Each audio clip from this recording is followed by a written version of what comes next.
معك بلا الصورة هاي سالفة. سالفة فينا دكتور فود. يلا. تداول مقطع فيديو للتيك توكر شروق هي وزوجها دكتور فود يحتفلون بعيد الحب في دبي، مما أثار استياء رواد مواقع التواصل الاجتماعي واتهموهم بالكذب، فيما ردت شروق وقالت: صالح وعشان بليز ما بعرف شو حيصير، ما اتطلقنا بنحكي بنشوف بعض، بس ما تصالحنا على خير، عم نحكي تمام.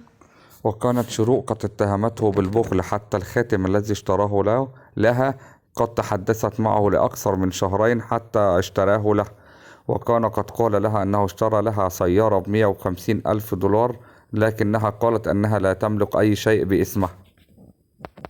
الخاتم قعدت سنة أنبح عليه تا إجاني. ليه؟ ايه حقيقة. أي واحد حقيقة؟ حقيقة اثنيناتهم. أي سنة؟ لك سنة معي مع بيك الماس. كل واحد فيهم قعدت أحكي عليه شهر لإجاني. ليش؟ لأنه الشغلة مهيني مش حلوة.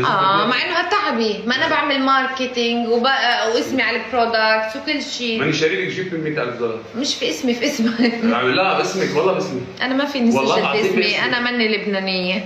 أنت كل شيء باسمك. للأسف يعني ماني لبنانية، أنا كندية.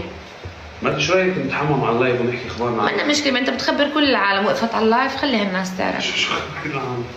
بعرف إني كبرت كل العالم حوالي.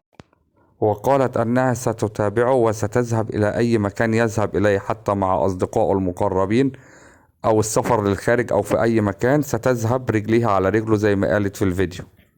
حوالي بعرف، بس انا من بكره عند اخر طلعت دبي رجلي على رجله لجوزي، حتى مع مقابله فضل بكره نحن جايين لك، انت وكيلي انا كمان، انا اللي بسوق لك يا فضل ويا كمال ويا كلكم، انا بسوق لكم عزيزيني يعني سوري منكم، اسمي على البرودكت وانا اللي بنشر لكم على صفحاتي.